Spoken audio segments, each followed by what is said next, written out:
नमस्कार दोस्तों, एक बार पुनः स्वागत है आपका आपके अपने YouTube चैनल पर। दोस्तों, आज के वीडियो में हम सीखेंगे मध्य प्रदेश भोज ओपन यूनिवर्सिटी में सत्र 2023 से 25 तक के लिए जो बीएड एंट्रेंस एग्ज़ाम के लिए आवेदन फॉर्म भरे जा रहे हैं, वो आवेदन फॉर्म हम कैसे ऑनलाइन करेंगे, इसमें हमें क्या दस्तावेज लगेंगे, क्या शैक्षणिक योग्यता रहेगी, क्या इसमें अनुभव रहेगा, संपूर्ण जानकारी हम आपको आगे वीडियो में विस्तारपूर्वक स्टेप बाय स्टेप देंगे।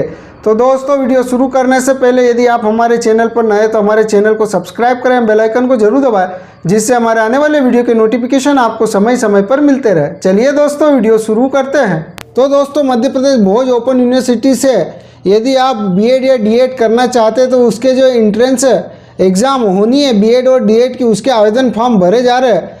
तो वो वाले फॉर्म भरने के लिए सबसे पहले हमें mp.bou.mponline.gov.in ये वाले पोर्टल पर आना है। ये वाले पोर्टल की लिंक हम वीडियो के डिस्क्रिप्शन में दे देंगे, जहां से आप डायरेक्ट ये वाले पोर्टल पर आकर आप अपना बीएड का आवेदन फॉर्म फिल कर सकते हैं। ये वाले पोर्टल पर आने के बाद में यहाँ पर हमें सिंपल से सर्विस वाले ऑप्शन पर क्लिक करना है। उसके बाद में जो इंस्ट्रक्शन, इसको यहाँ से क्लोज कर दे। उसके बाद में दोस्तों कुछ इस तरीके से हमें डैशबोर्ड दिखेगा। यहाँ पर हमें बहुत सारे ऑप्शन दिख रहे हैं। जो फर्स्ट में हमें दिख रहा है BEd, DElEd, ODL entrance form 2023-25 सत्र के लिए जो आवेदन फॉर्म भरे जा रहे हैं वो यहाँ पर आपको दिखेगा। उसके बाद में दोस्तों इसका बीएड डीएलएड का यदि आपको एंट्रेंस का आपको नोटिफिकेशन पढ़ना है तो नोटिफिकेशन वाली लिंक पर क्लिक कर आप इसका नोटिफिकेशन भी पढ़ सकते हैं। अब हम बात करेंगे आवेदन कैसे करना है। तो यहाँ पर apply for BEd DElEd entrance 2023-25 यहाँ पर कुछ इस तरीके से दिख रहा है। तो जिसके आवेदन 24 जनवरी से चालू हो गए और 18 फरवरी इसकी अंतिम दिनांक रहेगी। तो सिंपल से अप्लाई वाली जो लिंक दिख रही है इस पर हमें क्लिक करना। जैसे इस पर हम क्लिक करेंगे तो यहाँ पर हमें सबसे पहले पूछा जाएगा आप कौन से पद के लिए आवेदन करना चाहते हैं। तो जैसे आप इस पर क्लिक करोगे तो आप बीएड या डीएलएड जिसके लिए भी आवेदन करना है उसको आपको सिलेक्ट करना है। दोस्तों, अभी हम आपको बीएड की जानकारी देंगे और डीएलएड का आवेदन कैसे भरेंगे तो वो हम आपको अगले वीडियो में जानकारी देंगे। तो हम यहाँ पर सबसे पहले बीएड का आवेदन कर रहे हैं तो बीएड को सिलेक्ट करते हैं। उसके बाद में बीएड कार्यक्रम हेतु यहाँ पर पात्रताएँ दी गई है। तो एनसीटीई के मानक अनुसार निम्नलिखित अभ्यर्थी बीएड ओडीएल में प्रवेश पाने के पात्र होंगे, जिसमें सबसे पहले स्नातक या स्नातकोत्तर उपाधि या समकक्ष परीक्षा किसी भी मान्यता प्राप्त विश्वविद्यालय से 50% अंकों के साथ उत्तीर्ण की हो। इंजीनियरिंग या समतुल्य आहारता वाले पाठ्यक्रम के लिए 55% अंकों की अनिवार्यता है। अनुसूचित जाति अनुसूचित जनजाति की स्थिति में 5% अंकों में छूट की पात्रता होगी। यानी कि आपने स्नातक या स्नातकोत्तर कर रखा है और आपका 50% अंक है तो आप इसमें आवेदन कर सकते हैं। और इंजीनियरिंग या और अन्य डिग्री है आपके पास तो उसमें 55% अंक लाना अनिवार्य है। साथ ही दोस्तों एसटी एससी के छात्रों को 5% अंकों में छूट की प्राप्तता रहेगी। यानी कि 50% है तो यहाँ पर आपको 45% लाना है और यहाँ पर 55 है तो 50%। उसके बाद में दोस्तों साथ ही प्रारंभिक शिक्षा में प्रशिक्षित सेवारत अध्यापक यथा DElEd, BElEd, DEd, BTI, BTC, DPE पाठ्यक्रम नियमित रीति से पूर्ण किया हो अथवा अध्यापन शिक्षा कार्यक्रम का कोई पाठ्यक्रम परिषद एनसीटीई द्वारा मान्यता प्राप्त नियमित रीति regular course face to face से अध्यापन शिक्षा पूर्ण की हो। यानी कि आप बीएड का आवेदन करोगे तो आपके पास डीएड होना अनिवार्य है। डीएड या बीएलएड या बीटीआई यदि है तो ही आप इसमें आवेदन कर सकते हैं। दूरस्थ पद्धति से पूर्ण किए गए कार्यक्रम में प्रवेश पात्रता के अंतर्गत किसी भी स्थिति में मान्य नहीं होंगे। अनुसूचित जाति जनजाति अनुसूचित जाति वर्ग के अभ्यर्थी के लिए अंकों में छूट तथा स्थान आरक्षण राज्य सरकार के नियमानुसार लागू होगा। पिछड़ा वर्ग आर्थिक रूप से कमजोर उपवर्ग के लिए स्थान आरक्षण राज्य सरकार के नियमानुसार लागू होगा। उसके बाद में क्या आप चुने गए कोर्स के लिए पात्रता रखते हैं? यदि आप पात्रता रखते हैं हाँ को सिलेक्ट करना है और सिंपल से सबमिट पर क्लिक करना है। जैसे आप सबमिट पर क्लिक करोगे उसके बाद में दोस्तों कुछ इस तरीके से एक एप्लीकेशन फॉर्म खुलकर सामने आएगा, जिसमें सबसे पहले दोस्तों यहाँ पर प्रोग्राम कोर्स ऑटोमेटिक ले लेगा, सेशन यहाँ पर ऑटोमेटिक ले लेगा। उसके बाद में प्रिफर्ड एंट्रेंस एग्जाम सिटी यहाँ पर आपको देना है। तो आपको जो भी उचित लगे वो एग्जाम सिटी यहाँ पर आपको सिलेक्ट कर लेनी है। जैसे आप एग्जाम सिटी का चयन कर लोगे उसके बाद में आपको एग्ज़ाम जो है हिंदी मीडियम में देना है, इंग्लिश मीडियम में, उसका चयन कर ले। उसके बाद में पर्सनल डिटेल जो भी आपकी कक्षा 10वीं की मार्कशीट के अनुसार आपका जो फर्स्ट नेम लास्ट नेम है वो यहाँ पर आपको देना है। उसके बाद में पिता का नाम देना है, माता का नाम देना है। जन्म तिथि जो भी है वो जन्म तिथि दे। जेंडर का चयन कर लेना है, मेल फीमेल जो भी जेंडर है वो जेंडर का चयन कर ले। उसके बाद में कैटेगरी का चयन कर लेना, आप जिस भी कैटेगरी में आते हैं कैटेगरी का चयन कर ले। स्पेशल कैटेगरी यदि है तो उसको सिलेक्ट करें, अन्यथा नॉन को सिलेक्ट करें। उसके बाद में आपकी फैमिली की वार्षिक आय जो भी है वो यहाँ पर आपको देना है। तो ये आपको अपने दस्तावेज के अनुसार जो भी आपका इनकम सर्टिफिकेट उसके अनुसार देना है। साथ ही दोस्तों ये जो जानकारी हम दिखा रहे डेमो जानकारी, इसलिए आपके पास जो भी आपकी वास्तविक जानकारी वो यहाँ पर आपको देनी रहेगी। उसके बाद में धर्म का चयन कर लेना है। धर्म का चयन करने के बाद में मैरिटल स्टेटस मैरिड या अनमेरिड जो भी उसका चयन कर ले। यदि आप मैरिड का चयन करते हैं तो पति या पत्नी का नाम यहाँ पर आपको देना अनिवार्य रहेगा। उसके बाद में एमपी डोमिसाइल यदि है तो यस को सिलेक्ट करें और नहीं है तो नो को सिलेक्ट करें। तो यहाँ पर आप एमपी के मूल निवासी जो है उनको यस को सिलेक्ट करना है, नेशनलिटी इंडिया को सिलेक्ट करना है, एरिया को सिलेक्ट करना है, आप ग्रामीण क्षेत्र के निवासी या शहरी क्षेत्र के उसका चयन कर ले। उसके बाद में एम्प्लॉयड अनएम्प्लॉयड, यदि आप एम्प्लॉयड है तो यानी कि गवर्नमेंट कर्मचारी गवर्नमेंट शिक्षक है तो एम्प्लॉयड को सिलेक्ट करें, अन्यथा अनएम्प्लॉयड को सिलेक्ट करें। उसके बाद में एम्प्लॉयड टाइप यहाँ पर प्राइवेट गवर्नमेंट या अदर जो भी उसका आपको चयन करना है। तो दोस्तों इसमें आपको जो है आपकी रूल बुक पढ़ लेनी, रूल बुक के अनुसार जो भी जानकारी मांगी जा रही वो यहाँ पर आपको सिलेक्ट कर लेना है। उसके बाद में जो भी आपका एड्रेस है कोरस्पोंडेंस एड्रेस, वो एड्रेस यहाँ पर आपको देना है। और कोरस्पोंडेंस एड्रेस और परमानेंट एड्रेस सेम है तो सेम एज कोरस्पोंडेंट एड्रेस पर आपको क्लिक करना है तो आपका एड्रेस सेम हो जाएगा। और यदि आप अलग अलग देना चाहते हैं तो अलग अलग भी यहाँ पर टाइप कर सकते हैं।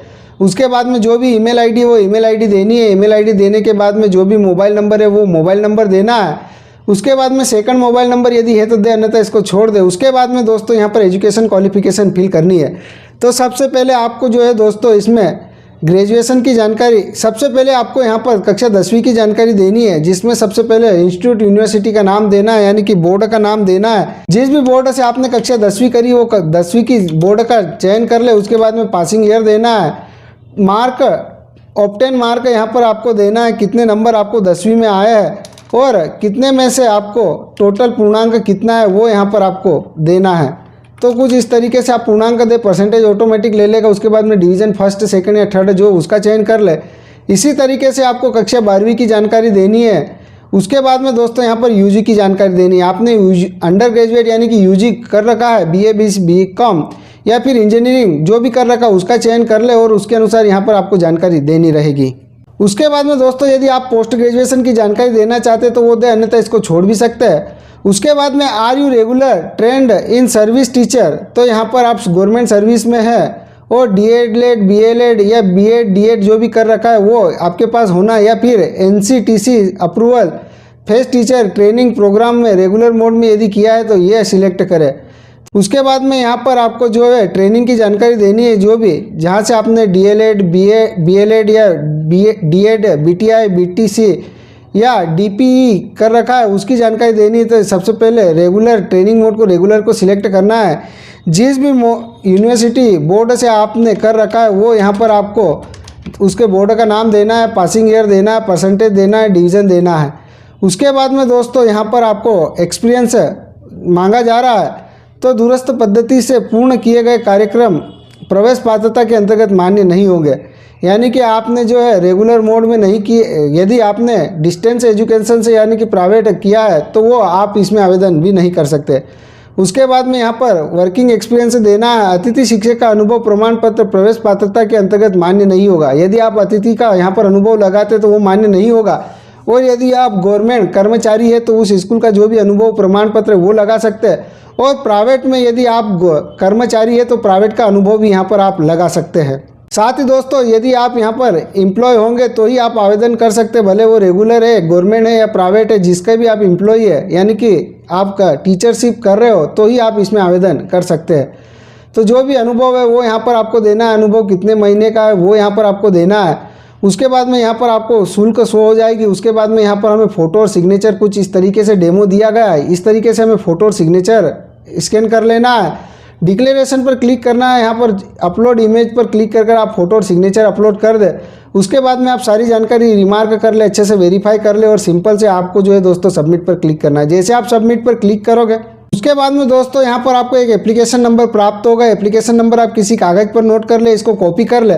उसके बाद में आपको कुछ इस तरीके से एक प्रीव्यू पेज दिखेगा, सारी जानकारी दिखेगी। सबसे पहले आपको शुल्क दिखेगी उसके बाद में दोस्तों हमें इसको स्क्रॉल कर सबसे नीचे आना है। उसके बाद में दोस्तों आप चाहो तो ये प्रिंट निकाल कर इसका डेमो प्रिंट निकाल ले और इसको अच्छे से जानकारी मिलान कर ले। अच्छे से जानकारी मिलान करने के बाद में जब आपका सभी जानकारी सही है, इसमें किसी तरह की कोई गलती नहीं हो, तो सिंपल से प्रोसेस टू पेमेंट पर क्लिक करना है। जैसे आप प्रोसेस टू पेमेंट पर क्लिक करोगे तो यदि आप एमपी ऑनलाइन कियोस्क के संचालक है तो आप अपने एमपी ऑनलाइन के यूजर आईडी पासवर्ड से इसका पेमेंट भुगतान कर ले, और नहीं तो आपको net banking, debit card, credit card जिससे भी इसका पेमेंट भुगतान करना है, इसका पेमेंट भुगतान कर ले। पेमेंट भुगतान करने के बाद में जो रिसिप्ट आपको प्राप्त होगी वो सुरक्षित संभाल कर अपने पास रख लेनी है। दोस्तों इसमें जब तक आप पेमेंट भुगतान नहीं करोगे, जब तक आपकी रिसिप्ट पे पेमेंट डन का ऑप्शन नहीं शो होगा, तब तक आपका आवेदन जो है मान्य नहीं होगा। यानी कि पेमेंट भुगतान करने के बाद में आपको जो रिसिप्ट है वो संभाल कर रखनी, ताकि जब इसकी एग्जाम होगी तो जो एडमिट कार्ड है वो इसी रिसिप्ट के माध्यम से आपको प्राप्त होगा और आप अपना एग्जाम दे सकते हैं। तो दोस्तों इस तरीके से भोज ओपन यूनिवर्सिटी मध्य प्रदेश के माध्यम से जो बीएड 2023 से 25 सेशन के लिए जो आवेदन फॉर्म भरे जा रहे एंट्रेंस टेस्ट एग्जाम के लिए, वो आपको इस तरीके से फिल करना है, और आवेदन फिल करने के बाद में जो रिसिप्ट आपको प्राप्त होगी सुरक्षित संभाल कर अपने पास रख लेनी है। दोस्तों हमारा वीडियो आपको कैसा लगा हमें कमेंट्स करके जरूर बताना है। किसी भी प्रकार की दिक्कत हो तो हमें कमेंट्स करना, हम आपकी सहायता करने की पूरी कोशिश करेंगे। और यदि आप हमारे चैनल पर नए तो हमारे चैनल को अधिक से अधिक सब्सक्राइब करना, शेयर करना, लाइक करना और हमें सपोर्ट करना। तो दोस्तों इस वीडियो में इतना ही, मिलते हैं अगले वीडियो में कुछ नए के साथ। तब तक के लिए जय हिंद, वंदे मातरम।